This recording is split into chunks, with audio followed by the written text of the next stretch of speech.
தேனிடா. ஏப்பா இது பயங்கரமான ஊராச்சே. இந்த ஊரை பத்தி உனக்கும் தெரியுமா? சுத்தி வட்டாரத்தையும் என்ன தெரியுமா? பேசணும் சொன்னீங்களே, எதை பத்தி? சொல்லிடுறேன். முடிவெடுக்க வேண்டியது இன்னொரு விஷயம் சொல்வேனுங்க. நீங்க செருப்பு கட்டி அடிச்சு பாடக்கூடாதுங்க. அருண் காசு போட்டு நீங்க போயிருந்தீங்கன்னா அதுக்கு தர சொல்ல முடியாதுங்க. உங்களை பார்த்தா அப்படி தெரியலீங்க.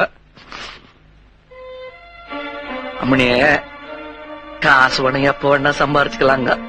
இந்த கௌரவ உரிமை அங்கீகாரம் இதெல்லாம் ரொம்ப கஷ்டம்.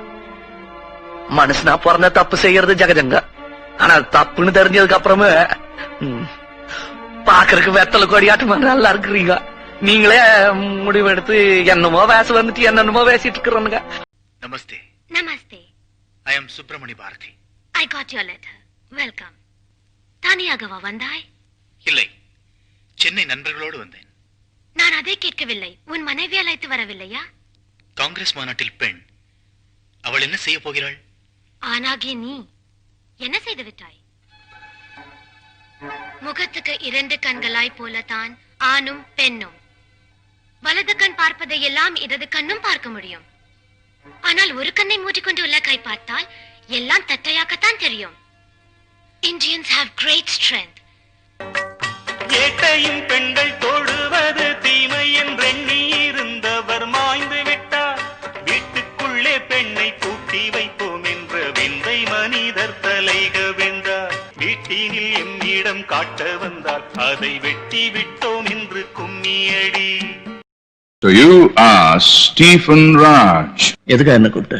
Business பேச Stephen Raj business. உனக்கு என்ன வேணும்?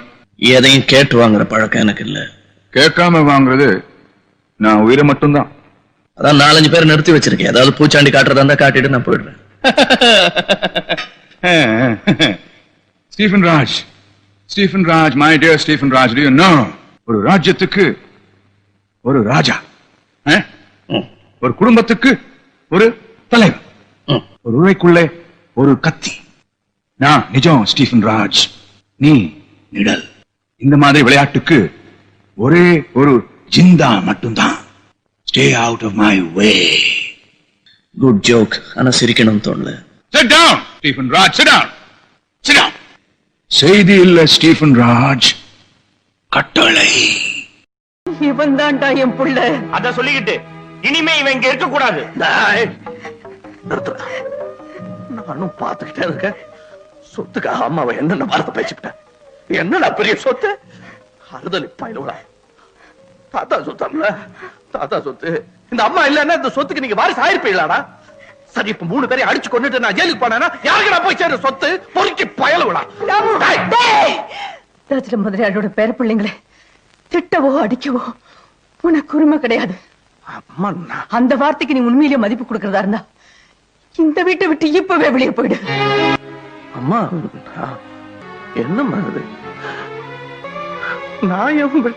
அம்மா நான் அம்மா வெளியே போனா வெளியே போடா. அம்மா நான் உங்களை விட்டுட்டு எப்படிமா வெளியே போவேன்? பெத்த பிள்ளைங்களே சொத்து தான் பெருசுன்னு சொன்னதுக்கு அப்புறம் உனக்கு மட்டும் ஏண்டா என் மேல இவ்வளவு பாசம்? தெரியலையே. வெளியே போ. நல்லா தானே இருந்தீங்க, என்ன திடீர்னு இப்படி வந்துருச்சு? அது தபால் போட்டுக்கிட்டா வரும், திடீர்னு தான் வரும். ஐயோ, உடனே ஒரு ஆஸ்பத்திரி கூட்டு போனோம். நம்ம காரு சரி, டாக்ஸி சார். சரி, ஒரு ரிக்ஷா பிடிச்சு. தம்பி, ஏன் உங்களை அலாதையா விட்டுட்டு போறனே, உங்களுக்கு ஒண்ணுமே தெரியாதே தம்பி. இல்ல இல்ல, நீங்க பயப்படாதீங்க. இப்ப நான் பல விஷயங்கள் தெரிஞ்சுக்கிட்டேன். உலகம்னா என்னன்னு புரிஞ்சுக்கிட்டேன். நான் பழைய ஆனந்தம் இல்ல. அப்ப நான் தைரியமா சாகலாமா தம்பி? என்ன நான் பிள்ளை இப்படிலாம் பேசாதீங்க. நான் பிள்ளை, எனக்கு பயமா இருக்கு. நான் பிள்ளை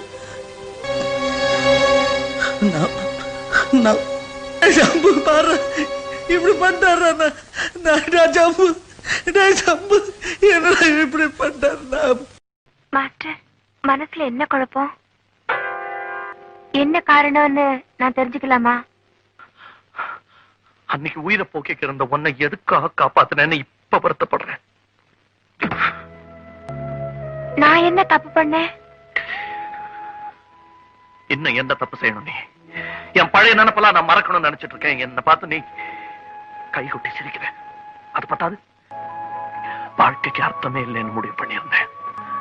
இப்ப அர்த்தம் இருக்குன்னு ஞாபகப்படுத்துறேன். என் வாழ்க்கையில இருந்த சங்கீதம் எல்லாமே செத்து போச்சு. இப்ப எதுக்காக இன்னொரு பூபாலம்? எதுக்காக நான் மறுபடியும் காதலிக்கணும்? புரியல இல்ல, புரிய சந்தர்ப்பம் இல்ல. இப்ப சொல்றேன்.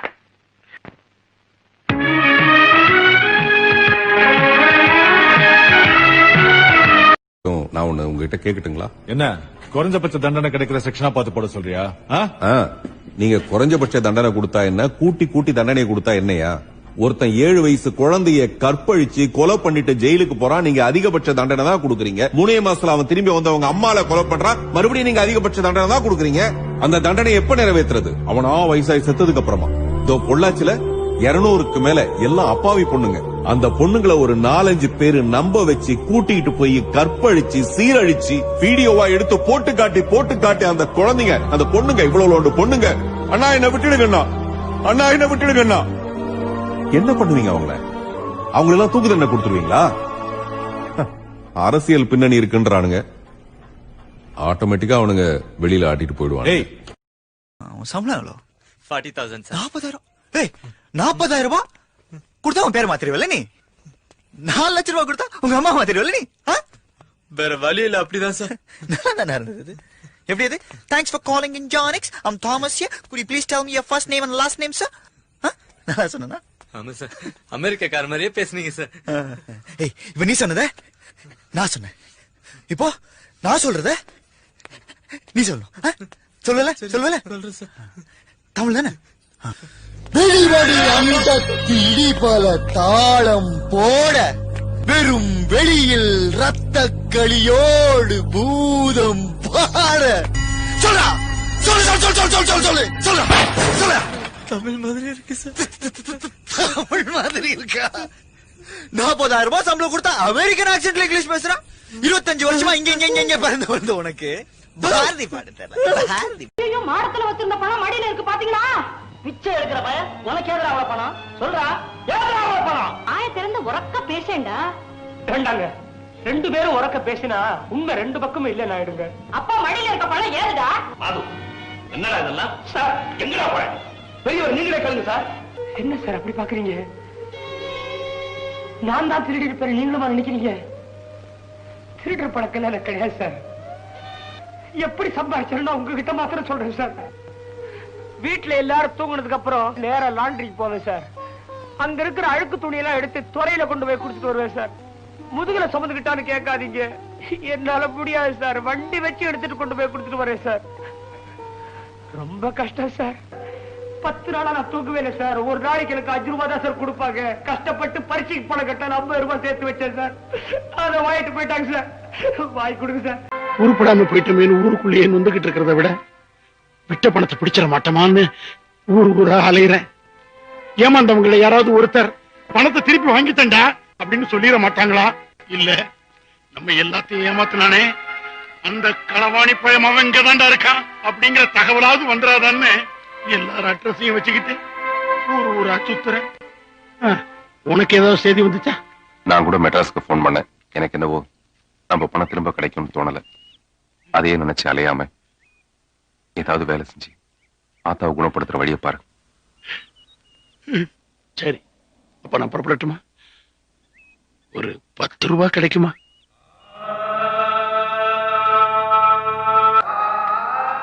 ஏ 200 ரூபாயா? இம்புட்டு கிடைக்கும் நான் எதிர்பார்க்கவே இல்லப்பா. இதுல ஒரு 100 ரூபாய்க்கு ஃபுல்லா லாட்டரி டிக்கெட் தான். அதுல பெருசா பரிசு விழுந்துச்சுன்னு வையே, நம்மள மாதிரி ஏமாந்தவங்க எல்லாத்துக்கும் பவுந்து கொடுத்து. உங்களுக்கு வேற ஏதாவது சொல்லணுமா? பகிடியா ஏதாவது பேசுவோமே. நான் உங்களை ஒரு கேள்வி கேட்கிறேன், நீங்கள் பிழையா எடுத்துக்கொள்ள கூடாது. இல்ல சொல்லுங்க. நீங்கள் வரைக்க நல்ல வடிவான தமிழ் தான் கதைச்சு. நீங்கள் நல்ல வடிவான தமிழ் தான். ஆனால் இங்க வந்து கேமராவை எல்லாம் வச்சு கையில மைக் எடுத்ததும் ஆங்கிலம் கலந்த தமிழில் கதைக்கிறீங்கள். எப்படி உங்களுக்கு எங்களுக்கு எங்கெல்லாம் கதைக்கிறீங்க? ஏன் அப்படி? பதில் சொல்ல இயலாது. என்ன ஒரு ஸ்டைலுக்கா தன் தமிழை இப்படி கெடுக்கிறீர்கள் என்று நான் நினைக்கிறேன். சரியே கும்பிடுறையா இது அத்திப்பட்டியா இது மொத்தமா அத்திப்பட்டி தான் காத்துக்கும் கடல் கொந்தளிப்புக்கும் சிக்கி சீழடிச்சு போவ மிச்ச சொச்ச கடக்க சனங்க உசுர கையில புடிச்சுக்கோங்க எத்தாப்ல வந்து நிக்கோமையா. என்ன சொல்றீங்க சுப்பிரமணி? காத்திருக்க கூடாது, கடல் கொந்தளிக்க கூடாதுன்னு சட்டம் போட சொல்றீங்களா? அப்படியெல்லாம் ஒண்ணும் சொல்லலைங்க. ஏலே தடுப்பு சவறு கட்டி கொடுத்ததோ கடல் தண்ணியால நீ ஒரு தொந்தரவு வரான்னு சொல்லிட்டு போதே கல்ல நட்டுட்டு போனாங்களே அதை செஞ்சு கொடுதான் சொல்றோம். அடிக்கல்லு தடுப்பு சுவர். ஐயோ கிழக்க தண்ணி வந்தா மேற்கால ஓடி போயிருவோம், தெற்க தண்ணி வந்தா வடக்கால ஓடி போயிருவோம். ஆனா மானாங்கண்ணியா தண்ணி சுத்தி எங்களை பொசு முட்டி அடிக்குதியா. நடிச்சீவ்ல போட்டு திவிசி அடிச்சா நாங்க எங்கேயா போக முடியும்? அப்படி ஒண்ணும் இல்லையே, அரசாங்கம் எதுவும் சொல்லலையே. ஐயா எம்எல்ஏ சொல்லிட்டு போனாரு, வாக்கு கொடுத்து